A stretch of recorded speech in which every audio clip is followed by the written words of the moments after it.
channel. How are you today? My name is Melissa. I am the owner and artist here at the Drawer RVA located in Richmond, Virginia, and I'm also a Dixie Belle brand ambassador. And I go live every Wednesday, either here or on Facebook, to talk about all things paint and do a little bit of teaching tutorials. So welcome. If you're new joining me for the first time, say hi, drop in the comments below. If you're back to hang out with me because it is Wednesday and you like to see what I'm up to, welcome back, welcome back. All right, well, what do we have here? I actually have a wood table. This is a small little pedestal style table. This is simple wood that really was not in great condition. It had stains on the top. It had a lot of damages sitting on the surface up here that even if I were to sand it down to completely natural wood and try to stain it, you would have still seen those marks that were on the top of this piece. So my game plan, most likely 9 times out of 10 for every project, is paint, right? I like to paint things. I like color, I like fun, I like color design choices like this big giant floral paper that we're gonna use today. So there's no staining on this piece. I've actually already started it and we're gonna go over some of my most popular techniques. As a painter, as a furniture artist, I get a ton of questions. And one of my most popular videos here on YouTube is all about decoupage.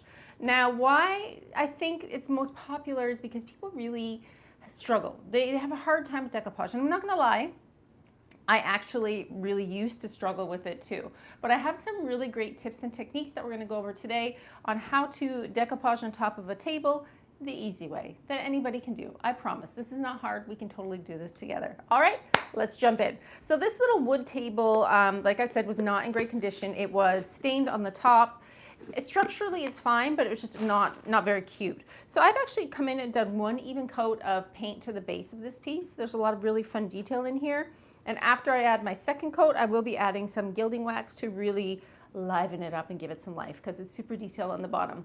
The color choice for this project was in the navy. In the navy is a really deep, dark navy. You can see it right here.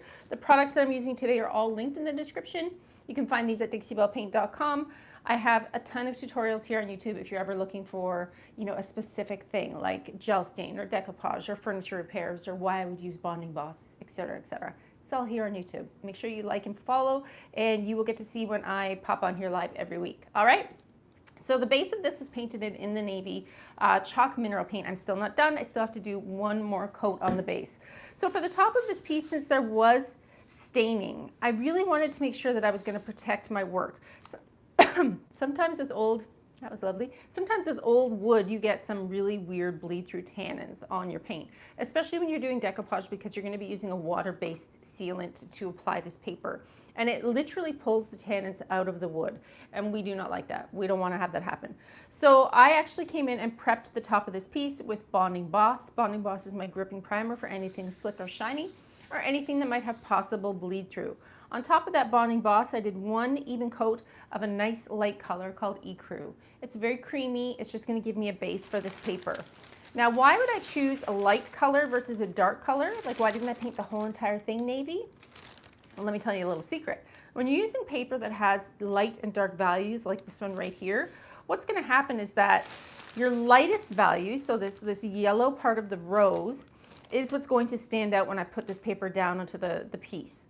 So if I were to have painted it dark and you put a yellow rose over top of a dark paint, what's going to happen is that it's going to really muddy up the color and it's not going to pop. It's not going to look as good as the paper looks. And this paper looks flipping fantastic. So I don't want to muddy the colors or dull the colors in any way. So I did a nice light base on the base of this table to put the paper on top of. All right, so let's talk about the paper. This is paper from Dixie Belle Paint. This is called the Heirloom Roses, okay? Every Dixie Belle paper has the size right on the actual packaging. You can find it on the website. Some of them are very big, some of them are very tiny. This just happens to be super big. Look how big this paper is. Very, very large, which is perfect because I needed to fit the entire span of this table. So this table is like card table size. Do you know what a card table is? Like you could sit here and play cards. You have enough room to do your little thing. Like a little breakfast nook table. It's not as small as a side table. It's just a little bit bigger. So I needed this paper to be that wide. So that's why I picked this size today. So it would cover one end to the other.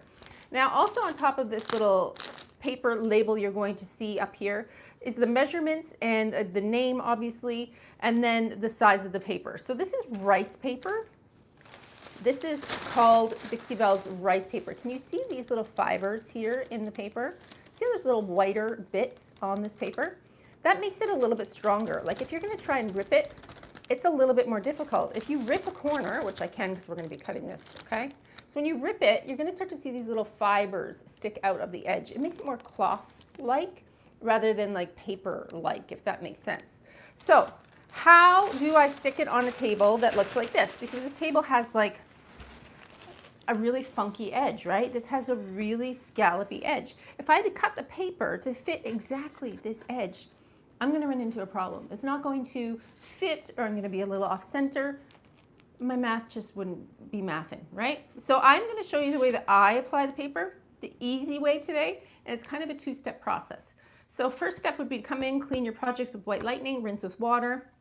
Make sure you've got down your bonding boss, which is going to stop and lock in that bleed that might happen from the tannins in the wood.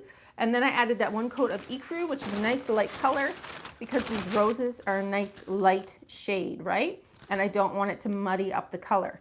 Now, how do I get it on here? How do you stick the paper on? Well, I'm going to actually physically do it today. We're going to work on this together. I like to use a water-based top coat, okay? This is satin. This is Dixie Belle Satin Clear Coat. It looks white and milky inside the jar. You can see that kind of white and milky consistency. When it dries, it's totally clear. I don't want you to panic and be like, oh, I don't want to put white. It's not white. All right? It's going to dry clear. I'm going to, number one, apply an even coat to the top of the table everywhere that I want the paper to adhere, okay? And I'm going to be very generous. I'm going to be liberal with this application. It's going to be a little bit on the thicker side. Then what's going to happen is I'm going to take a spray misting bottle filled with water, and I'm going to spray the back of the paper. When you spray the back of rice paper, it becomes like a little bit stretchy. So when you lay it down, you're able to really push those wrinkles out. Now, rice paper, just so you know, is printed on top of the rice paper, right? It's not on the bottom, it's on top. If I were to come in here with my brush and start to really mash it around and manipulate this paper, you take the chance of moving the printed image. And I don't want to move the printed image. I want the image to stay as clear and as precise as possible. So I'm going to be using my secret weapon. Dun, dun, dun. Do you know what this is? Saran wrap. It's cling wrap. It's actually from my kitchen. This cling wrap is my tool to push the paper down and onto my project like this, rather than manipulating it with a brush, right? So if I use this clear coat and this saran wrap, the paper is going to stay nice, the image is going to stay true, I'm not going to have any ink moving, and I'm going to be able to smooth out wrinkles. All right, that's a lot of this and not a lot of this. So let's get to work, and we're going to do this together. The other thing you're going to want to be prepared of is how big is your paper? Like this paper is actually, it's much too big for this. So I'm going to actually turn you so that you can see what I'm doing, and we're going to kind of cut this paper so that it fits. It's going to fit side to side, okay? This is the direction this way that it does fit. In this manner, it's a little bit long. After I apply the paper today, I'm going to have to wait for it to get dry. Once it's dry, I can come in with a sharp knife, and then that knife will be able to cut around the scalloped edge of the table. But you can't cut it when it's damp because you take the chance of ripping the paper. But when it's dry, you can simply cut around the scalloped edge with a knife and get the exact edge that I'm going for. My plan is to actually use gold and paint this raised detail right here with gold. So even if my paper is not exactly perfect when I cut it with my knife around these little scallops, I'm going to be able to hide it with my Gold Digger Moonshine Metallics paint because I still have to paint the base of this table, the rest of it in the navy. All right, so I'm going to cut a little bit off this paper over the edge, not all the way, just like a little bit of the way, so that I don't have too much paper overhang. If you're thrifty, keep this. It might be workable for a small project. I like to keep all of my scraps, right? I'm just going to make sure that both my edges are even Steven. I'm going to hold it with my arm so it doesn't move. And I'm just going to come in and cut around this edge as well.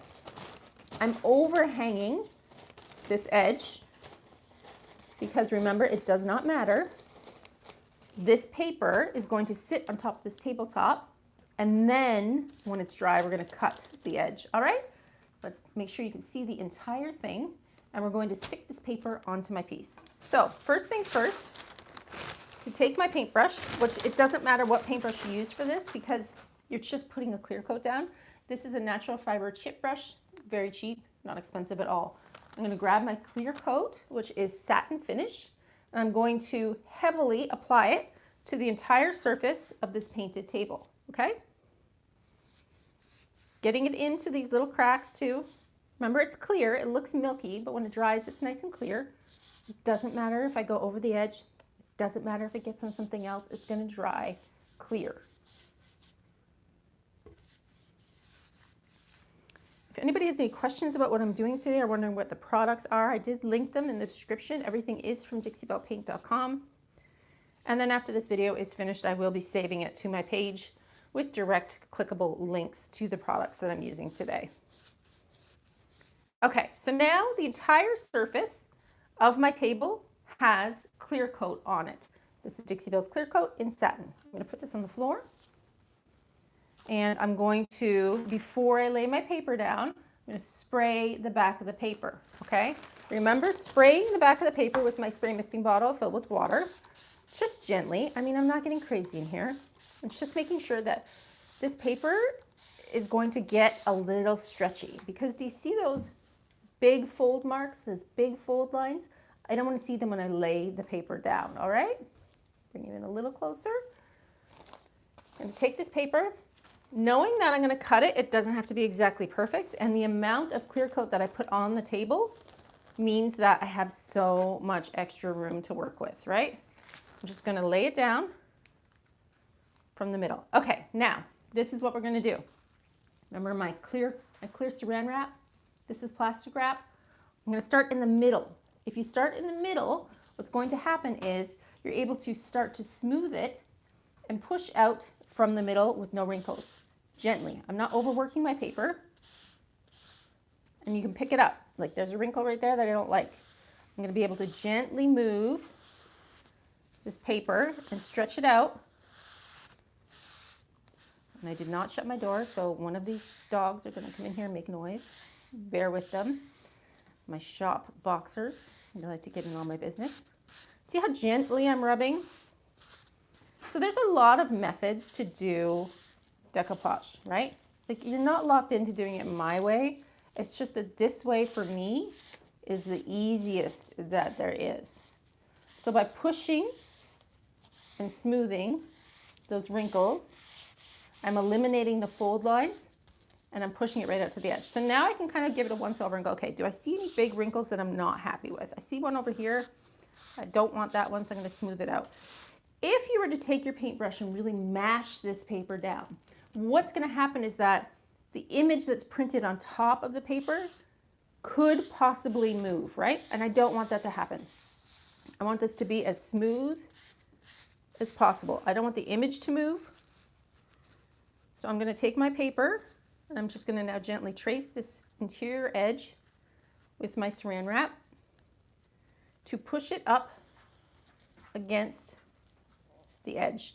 Once it's dry, which it doesn't take that long to dry, what's going to happen is once it's dry, you're able to take your really sharp knife and cut it. But you can't cut this until it's dry. If you try and cut this when it's wet, you're going to rip it and then you're going to be sad because you've ripped the paper. So I'm just gently pushing my finger. Stella, you're being very noisy. Would you like to come over here and say hello to the friends? Everybody, say hi to Stella. Stella! She's going to show you her butt side. She's not being shy today. So by pushing this to the edge, you're just really getting it in and making sure that when it is dry, I can take my knife and gently cut it. So there. So now I have applied my decoupage paper. It's on top of the table, right? It's still a fragile creature. I wouldn't go in here and start mashing it or start cutting it or start worrying about anything. My only job right now is to wait for this to get dry, right? Once this is dry, I'm able to take that sharp knife and cut this. If this table had a round lip that wasn't this raised lip, if it was round and just kind of fell flat off the edge, You could actually come in, take a sanding block and gently sand away the edges of this paper and it would fit to size as well.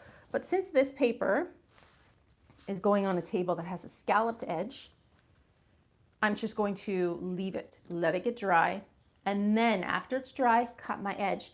Then I will come in and apply 1 or 2 more coats of my beautiful satin clear coat. Applying that extra little clear coat to this paper is going to protect it. It's going to give it a harder finish. It's going to make sure that it's nice and strong, because this is a tabletop, right? Like, I don't want it to be weak. I want it to be strong. I want it to be able to be used, right? The base is painted, the top will have paper. That extra couple coats of clear coat is going to just lock it in. So now we have our beautiful decoupage paper on top of our table. What do you think? How easy was that? Do you think you can try it?